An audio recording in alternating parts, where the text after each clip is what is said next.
ಸ್ನೇಹಿತರೆ ನಮಸ್ಕಾರ. ಗೃಹಲಕ್ಷ್ಮಿ ಯೋಜನೆ 28 ಹಾಗೂ 29ನೇ ಕಂತಿನ ಹಣ ಆಲ್ರೆಡಿ ಬಿಡುಗಡೆ ಆಗ್ತಾ ಇದೆ.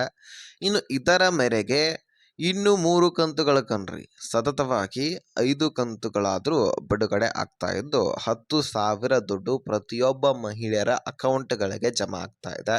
ಹೌದು, ಈಗಾಗಲೇ ಸದ್ಯಕ್ಕೆ ನಿಮ್ಮ ಒಂದು ಅಕೌಂಟ್ಗಳಿಗೆ 4,000 ಬರ್ತಾ ಇದ್ದು, ಇನ್ನು ಸತತವಾಗಿ ಯಾವುದೇ ಮಧ್ಯದಲ್ಲಿ ವೇಟ್ ಮಾಡುವಂತಹ ಅವಶ್ಯಕತೆ ಇಲ್ಲ. ಯಾಕಂದರೆ ಈ ವರ್ಷದಲ್ಲಿ 28,608 ಕೋಟಿಯಷ್ಟು ದುಡ್ಡನ್ನು ಹಣಕಾಸು ಇಲಾಖೆಗೆ ಈಗಾಗಲೇ ಬಜೆಟ್ ಮಂಡನೆಯಲ್ಲಿ ಘೋಷಣೆ ಮಾಡಿ ದುಡ್ಡನ್ನು ಕಳುಹಿಸಲಾಗಿರುತ್ತೆ. ಇನ್ನು ನಿಮ್ಮ ಅಕೌಂಟ್ಗಳಿಗೆ ಯಾವಾಗ ದುಡ್ಡು ಜಮಾ ಮಾಡಬೇಕಾಗಿರುತ್ತೆ, ಆ ಸಂದರ್ಭದಲ್ಲಿ ಬರೀ ಮಹಿಳಾ ಮತ್ತು ಮಕ್ಕಳ ಕಲ್ಯಾಣ ಇಲಾಖೆ ನೋಟಿಸ್ ಕಳಿಸಿದ್ರೆ ಸಾಕು ಹಣಕಾಸು ಇಲಾಖೆಗೆ.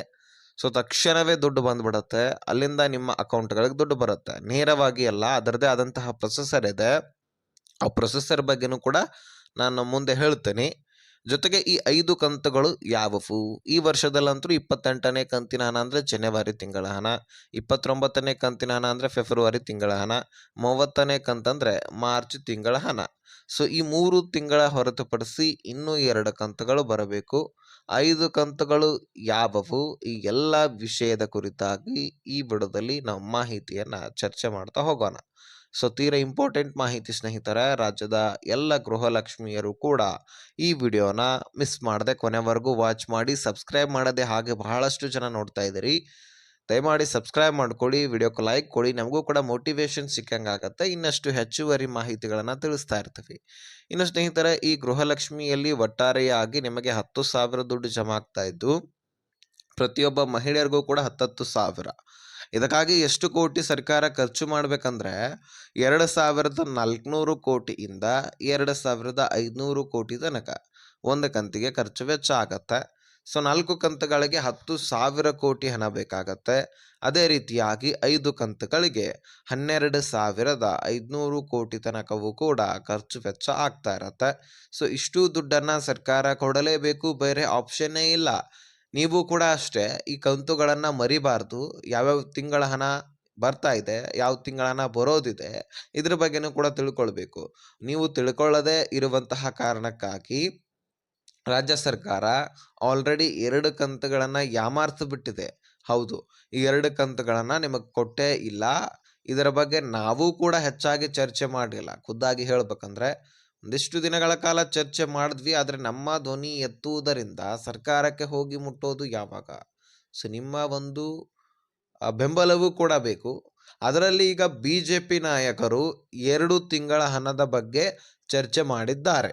ಹೌದು ಸ್ನೇಹಿತರೆ, ಚಳಿಗಾಲದ ಅಧಿವೇಶನ ಮುಗಿದು 2-3 ತಿಂಗಳಾಯಿತು, ಆದರೆ ಇನ್ನೂವರೆಗೂ ಕೂಡ ದುಡ್ಡು ಬಂದಿಲ್ಲ. ಅದರ ಬಗ್ಗೆನೂ ಕೂಡ ಚರ್ಚೆ ಮಾಡಿದ್ದಾರೆ. ಚಳಿಗಾಲದ ಅಧಿವೇಶನದಲ್ಲಿ ಕೂಡ ಚರ್ಚೆ ಮಾಡಿದ್ದಾರೆ.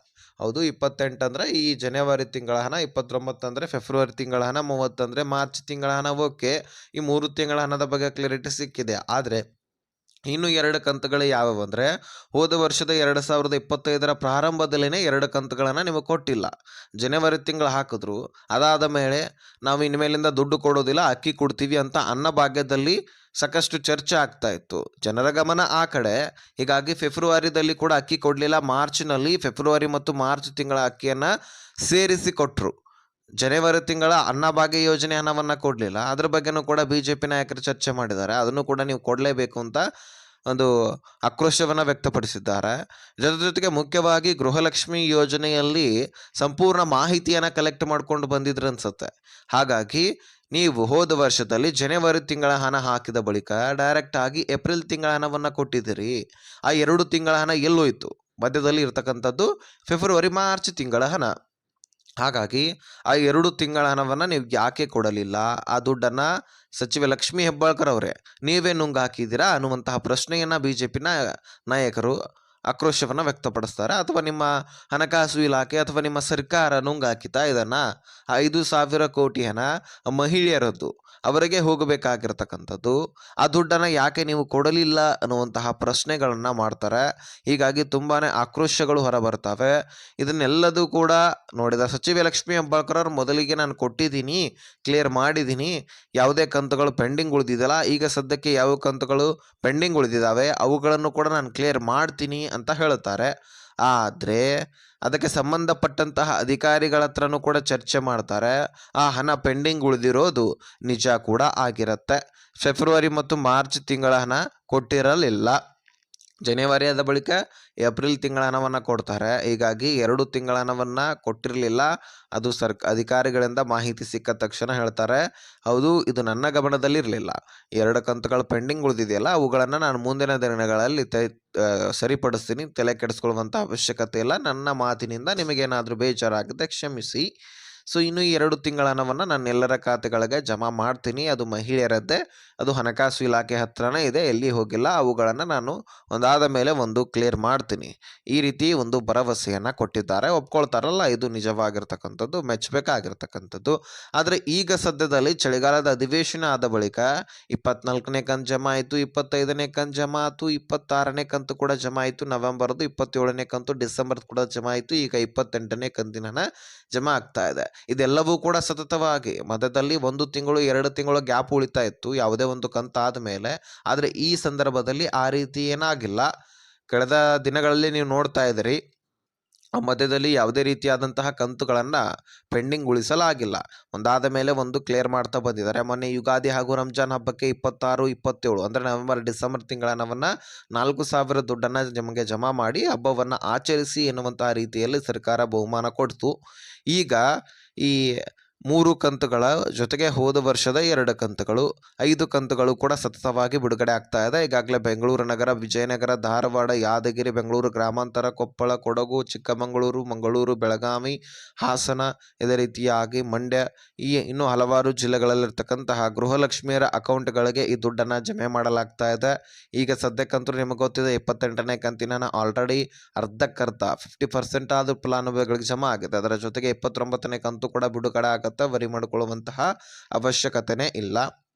ಇನ್ನು ಇದನ್ನು ಹೊರತುಪಡಿಸಿ ಪ್ರೊಸೆಸರ್ ಹೇಗಿರುತ್ತೆ ಅಂದರೆ, ಈಗಾಗಲೇ ಗೃಹಲಕ್ಷ್ಮಿ ಯೋಜನೆಯಲ್ಲಿ ಸಚಿವ ಲಕ್ಷ್ಮೀ ಹೆಬ್ಬಾಳ್ಕರ್ ಅವರು ಮೊದಲಿಗೆ ಈಗ ಮಾರ್ಚ್ ತಿಂಗಳು ಮುಗಿತಂತ ಅಂದ್ಕೊಳ್ಳಿ, ಆ ತಿಂಗಳ ಹಣವನ್ನು ಏಪ್ರಿಲ್ನಲ್ಲಿ ಕೊಡಬೇಕು. ಏಪ್ರಿಲ್ ತಿಂಗಳದು ಮೇನಲ್ಲಿ, ಮೇದು ಜೂನಲ್ಲಿ, ಈ ರೀತಿ ಸರ್ಕಾರಿ ನೌಕರಸ್ಥರ ವೇತನವನ್ನು ಕೊಡುವ ಹಾಗೆ ಗೃಹಲಕ್ಷ್ಮಿ ದುಡ್ಡನ್ನು ಕೊಡಬೇಕಾಗಿರುತ್ತೆ. ಈಗ ಮಾರ್ಚ್ ಮುಗಿತಂದರೆ ಏಪ್ರಿಲ್ ಪ್ರಾರಂಭದಲ್ಲಿನೇ ಒಂದು ನೋಟಿಸ್ ಹೋಗುತ್ತೆ ಹಣಕಾಸು ಇಲಾಖೆಗೆ. ಆ ಒಂದು ನೋಟಿಸನ್ನು ಮೇರೆಗೆ ಇಂತಿಷ್ಟು ಮಹಿಳೆಯರಿದ್ದಾರೆ, ಇಂತಿಷ್ಟು ಮಹಿಳೆಯರಿಗೆ ನಾವು ದುಡ್ಡು ಇಷ್ಟು ಕೊಡಬೇಕು, ಇಷ್ಟು ದುಡ್ಡು ಖರ್ಚು ವೆಚ್ಚ ಆಗುತ್ತೆ, ಇಷ್ಟು ದುಡ್ಡನ್ನು ಕಳುಹಿಸಬೇಕು ಅಂತ ಹೇಳಿದಾಗ ಅಷ್ಟು ದುಡ್ಡನ್ನು ಹಣಕಾಸು ಇಲಾಖೆ, ಮಹಿಳಾ ಮತ್ತು ಮಕ್ಕಳ ಕಲ್ಯಾಣ ಇಲಾಖೆಗೆ ಕಳುಹಿಸಲಾಗುತ್ತೆ. ಅಲ್ಲಿಂದ ಡೈರೆಕ್ಟಾಗಿ ನಿಮ್ಮ ಅಕೌಂಟ್ಗಳಿಗೆ ಜಮಾ ಆಗೋದಿಲ್ಲ. 35 ತಾಲೂಕು ಗ್ರಾಮ ಪಂಚಾಯಿತಿಗಳಿಗೆ ದುಡ್ಡನ್ನು ಕಳುಹಿಸಲಾಗುತ್ತೆ. ಅದು ಬೆಂಗಳೂರು ನಗರ ಮತ್ತು ಬೆಂಗಳೂರು ಗ್ರಾಮಾಂತರ ಸುತ್ತಮುತ್ತ ಇರತಕ್ಕಂತಹ ತಾಲೂಕು ಗ್ರಾಮ ಪಂಚಾಯಿತಿಗಳು. ಅಲ್ಲಿಂದ ಪ್ರೊಸೆಸರ್ ಮುಗಿಸ್ಕೊಂಡು ಮತ್ತೆ ಮಹಿಳಾ ಮತ್ತು ಮಕ್ಕಳ ಕಲ್ಯಾಣ ಇಲಾಖೆಗೆ ಬಂದು ಅಲ್ಲಿಂದ ಅಲ್ಪ ಸ್ವಲ್ಪ ಉಳಿದಂತಹ ಪ್ರೊಸೆಸರ್ ಮುಗಿಸ್ಕೊಂಡು ಅಲ್ಲಿಂದ ಡಿ.ಬಿ.ಟಿ ಟ್ರೆಜರಿಗೆ ಪುಷ್ ಆಗಿ ಅಲ್ಲಿಂದ ಬ್ಯಾಂಕ್ಗಳು ಅಪ್ಡೇಟ್ ಮಾಡಿಕೊಂಡು ನಿಮ್ಮೆಲ್ಲರ ಖಾತೆಗಳಿಗೆ ದುಡ್ಡನ್ನು ಜಮೆ ಮಾಡಲಾಗುತ್ತೆ. ಇಲ್ಲಿ ಅದರದೇ ಆದಂತಹ ಎಲ್ಲ ಪ್ರೊಸೆಸರ್ ಇರುತ್ತೆ, ಸೈಕಲ್ ಥರ ವರ್ಕ್ ಆಗ್ತಾ ಇರುತ್ತೆ. ಸೊ ಹೀಗೆ ಅದೆಲ್ಲ ಪ್ರೊಸೆಸರ್ ಮುಗಿಸ್ಕೊಂಡು ನಿಮ್ಮ ಅಕೌಂಟ್ಗಳಿಗೆ ದುಡ್ಡು ಜಮಾ ಆಗುತ್ತೆ. ಸೊ ಈ ರೀತಿ ಎಲ್ಲ ಪ್ರೊಸೆಸರ್ ನಿಮಗೆ ಗೊತ್ತಿದೆಯಾ? ಖಂಡಿತವಾಗ್ಲೂ ಬಹಳಷ್ಟು ಜನರಿಗೆ ಗೊತ್ತಿರೋದಿಲ್ಲ. ಹೀಗಾಗಿ ಒಂದು ಸ್ವಲ್ಪ ದುಡ್ಡು ಬರಲಿಕ್ಕೆ ಕಾಲಾವಕಾಶ, ಟೈಮ್ ಕೂಡ ತೆಗೆದುಕೊಳ್ಳುತ್ತೆ. ಸೊ ಈ ಇನ್ಫಾರ್ಮೇಷನ್ನ ನಿಮಗೆ ತಿಳಿಸಲೇಬೇಕಾಗಿತ್ತು, ತಿಳಿಸಿದ್ದೇನೆ ಸ್ನೇಹಿತರೆ. ವಿಡಿಯೋ ನೋಡಿದ್ದಕ್ಕಂತೂ ಧನ್ಯವಾದ. ಈ ವಿಷಯವನ್ನು ಆದಷ್ಟು ಎಲ್ಲ ಗೃಹಲಕ್ಷ್ಮಿಯರಿಗೆ ಶೇರ್ ಮಾಡಿ, ಹಾಗೆ ಸಬ್ಸ್ಕ್ರೈಬ್ ಮಾಡಿ, ಲೈಕ್ ಮಾಡಿ.